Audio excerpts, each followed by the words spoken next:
Bonjour et bienvenue dans cette nouvelle vidéo. Alors aujourd'hui, on va discuter comment cuisiner sereinement avec son enfant. Parce que c'est vrai qu'en fait c'est une question que vous me posez beaucoup. J'ai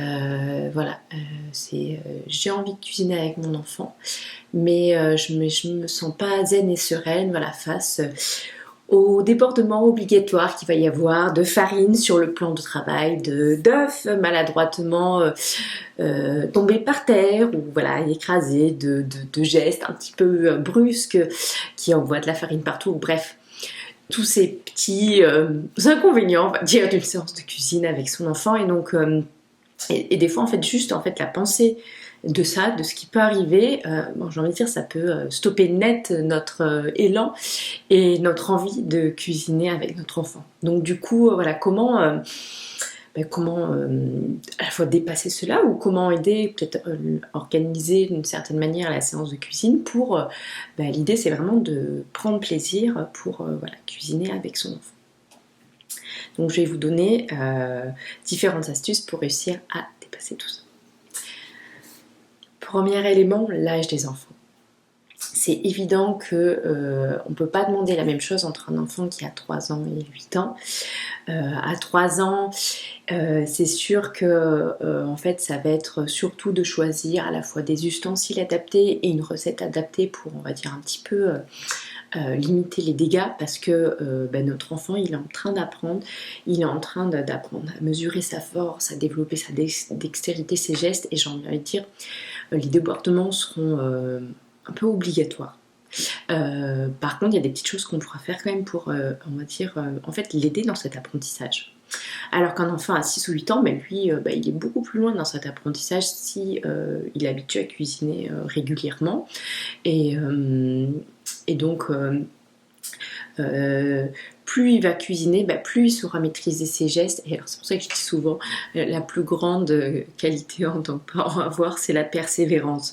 Parce que c'est que ce soit pour apprendre à aimer les légumes ou que ce soit pour apprendre à cuisiner, c'est la même chose. C'est en répétant que notre enfant va petit à petit maîtriser des gestes ou apprendre à aimer. Donc c'est vraiment ça qui va jouer. Donc maintenant, on va voir comment on peut l'aider dans cet apprentissage et puis comment aussi nous en tant que parents on peut ajuster certaines choses.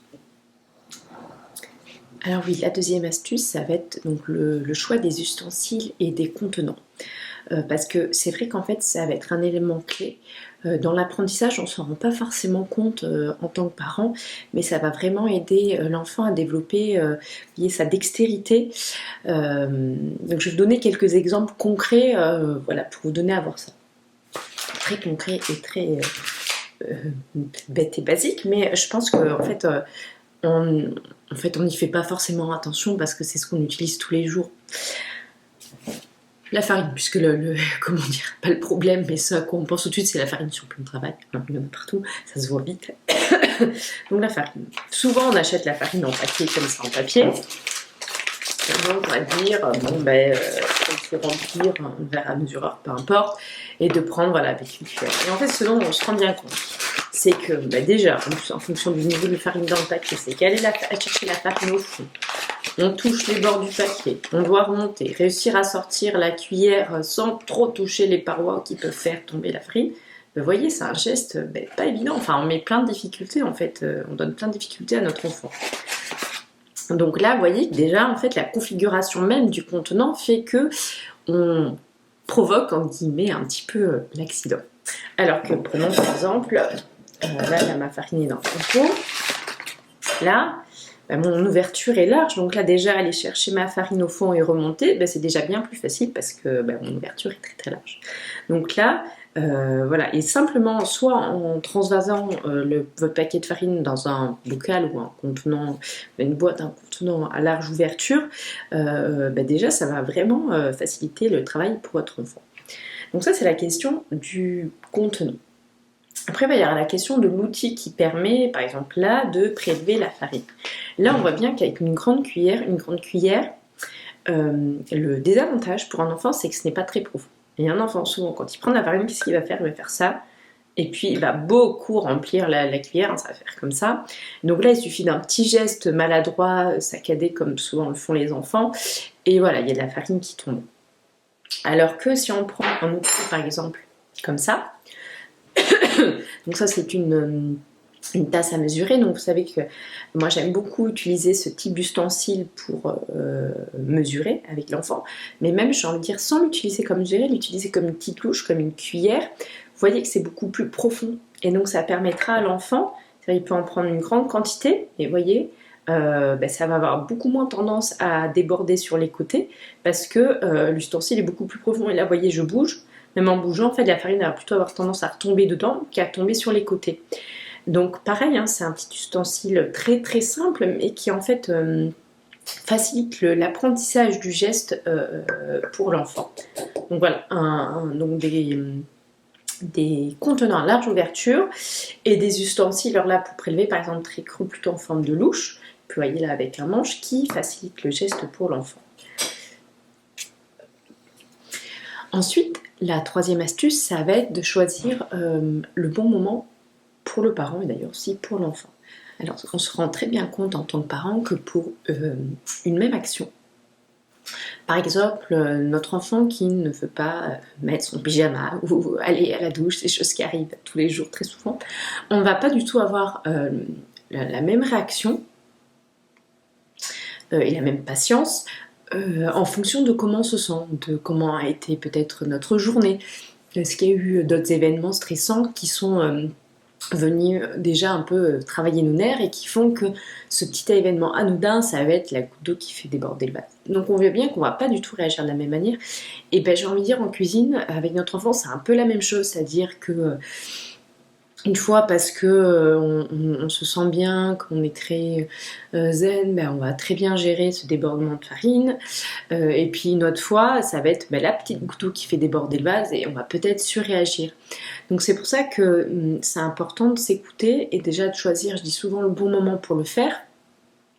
Donc c'est-à-dire un moment où on n'aura pas de contrainte de temps comme un repas qui doit être prêt le soir, comme la plus petite qui a déjà faim et qui va avoir tendance à tout goulotter, à tout manger plutôt que cuisiner, ou la grande qu'il faut la ramener ensuite à son activité, donc on sait qu'on a un peu speed, enfin plein de choses qui vont venir rajouter du stress sur la séance de cuisine et nous empêcher de gérer ça de manière zen. Donc l'idée du coup c'est de choisir un moment où on a le temps, où on se sent bien pour gérer, pas pour gérer mais pour encadrer l'activité avec nos enfants et gérer, je veux dire, les débordements qu'il y aura sans doute. Et c'est aussi s'écouter et que si on se sent pas assez bien pour le faire, on le fait pas. C'est pas grave, on avait prévu, on fait autre chose, ou on prend le temps de faire quelque chose qui nous ressource, qui nous calme avant. Moi je sais que j'aime bien par exemple quand je me sens un petit peu énervée, me poser et lire un petit peu pendant que mes filles jouent avant de faire par exemple une activité.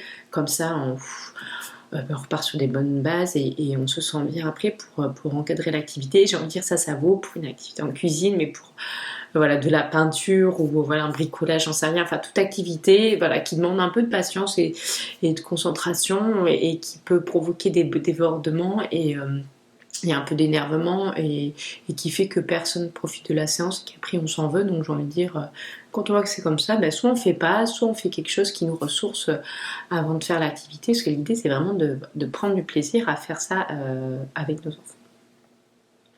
Donc c'était la troisième astuce, le bon moment du parent. La quatrième, ça va être de choisir une recette connue ou préparée. Donc là, soit j'ai envie de dire, vous prenez une recette que vous connaissez déjà quasiment, j'ai envie de dire, par cœur. Donc vous savez le déroulé, vous savez facilement qu'est-ce que vous pouvez confier à votre enfant, ou vous prenez un type de recette, des fois il y a des recettes, je sais pas, par exemple un cake, même si on prend une autre recette, c'est toujours à peu près le même déroulé, les œufs, la farine, le lait. Donc ce ne sera pas gênant d'en choisir une autre. Comme ça, c'est facile d'anticiper, de savoir qu'est-ce qu'on confie à notre enfant et qu'est-ce qu'on ne lui confie pas. Et si on choisit une recette qu'on ne connaît pas, là j'ai envie de dire, c'est de prendre un petit temps avant, seul, où on regarde tout le déroulé pour déjà connaître tout le déroulé, toutes les différentes étapes et anticiper ce qu'on peut confier à notre enfant, éventuellement si on cuisine avec plusieurs enfants, ce qu'on peut donner à l'un ou à l'autre. On sera vraiment d'autant plus serein et confiant pendant la séance de cuisine. Donc c'est vraiment important voilà, cette question du choix de la recette et de prendre ce petit temps si nécessaire.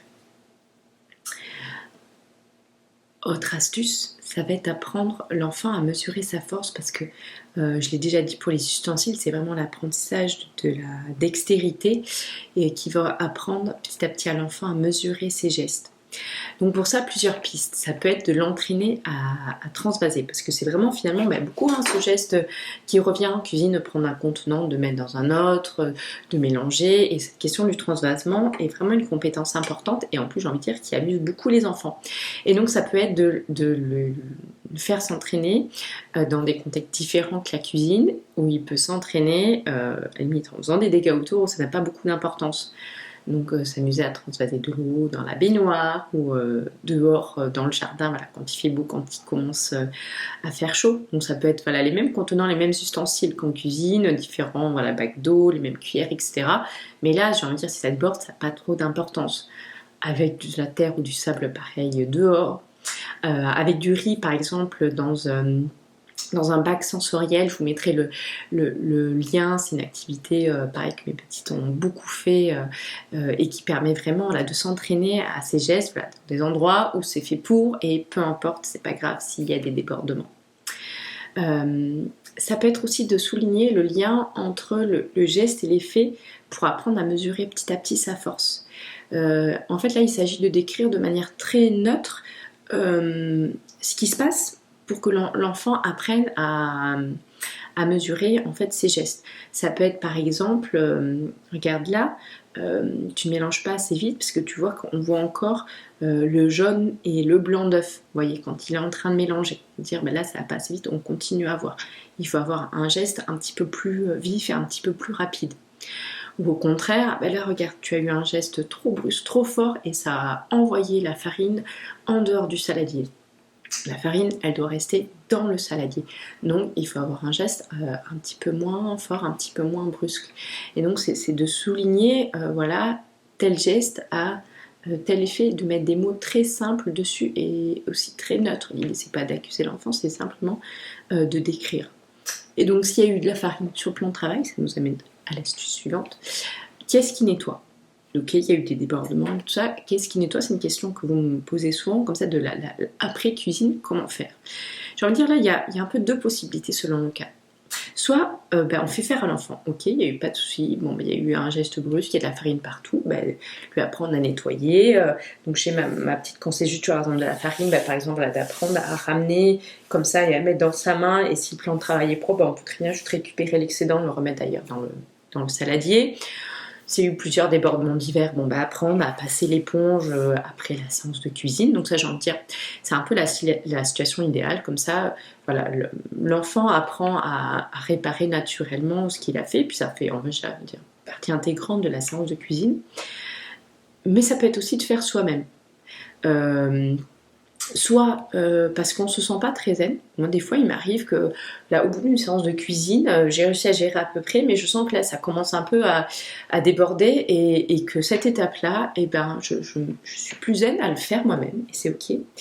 Soit aussi parce que déjà, des fois, la séance de cuisine, elle a déjà été longue pour notre enfant et qu'on sent que là, ça fait un peu trop pour lui. Et j'ai envie de dire, dans les deux cas, c'est ok. Il ne faut pas se mettre une obligation à se dire non mais il doit faire tout le truc. Il y a des cas où non. Et c'est pas grave, c'est ok, c'est vraiment, j'ai envie de dire, choisir la meilleure solution qui est adaptée à l'instant là où vous êtes et à sentir ce qui sera mieux pour nous et pour notre enfant. Et du coup on voit qu'en fait toutes ces astuces elles demandent à observer et à faire des fois un pas de côté plutôt que surréagir comme on a tendance à le faire tous, y compris moi, vous inquiétez pas, mais du coup à faire un pas de côté et à observer en tant que parent qu'est-ce qui gêne la bonne réalisation d'un geste. Est-ce que le geste il est non maîtrisé ? Est-ce que c'est plutôt la question de l'ustensile qui n'est pas adapté ? Est-ce que c'est plutôt peut-être le moment qui est mal choisi et que mon enfant là il est trop excité ou qu'il a déjà faim ? Bref, plein de petites raisons qui peuvent expliquer que là, il y a eu des débordements. Et c'est en fait, il s'agit de l'intégrer pour améliorer les choses la fois suivante. Donc voilà, c'est plein de petites choses, en fait, de petits gestes qui permettent d'améliorer petit à petit les choses. Et surtout, l'idée, c'est d'observer et de mettre en place des petites choses pour en fait passer un bon moment en cuisine avec son enfant. Et aussi savoir réagir et se dire ben non, là c'est peut-être pas le bon moment. Et ok, ben on fera plus tard et il n'y a pas de souci avec ça. Donc si vous voulez bien, je récapitule un petit peu tout ce que j'ai dit. L'astuce numéro 1, l'âge des enfants. Est-ce qu'ils sont en âge d'apprendre ou de faire tel geste ou pas? La deuxième, côté pratique, dans quel contenant je mets mes ingrédients, quels ustensiles je donne à mes enfants pour leur permettre d'acquérir les bons gestes. Est-ce que c'est le bon moment pour moi pour faire cette séance de cuisine pour pouvoir encadrer de manière sereine les débordements qu'il y aura? J'essaie de choisir une recette connue où je la prépare à l'avance pour pouvoir anticiper les différentes étapes et les différentes tâches à confier à mon enfant. Comment je peux apprendre à mon enfant à développer ses gestes et à mesurer sa force? Qui est-ce qui nettoie? Et je pense à faire un petit pas de côté et observer mon enfant. L'idée, c'est vraiment d'avoir toutes ces clés en tête pour développer le plaisir en cuisine avec son enfant, sans obligation, vraiment en faisant avec plaisir et avec joie. Voilà. N'hésite pas à me partager comment ça te parle, qu'est-ce qui te freine toi pour cuisiner avec ton enfant. Et voilà, je suis preneuse de tout retour. Et un petit j'aime si tu apprécies cette vidéo, ou n'hésite pas à me mettre un petit mot en commentaire. Voilà, écoute, je te dis à très bientôt. Ciao!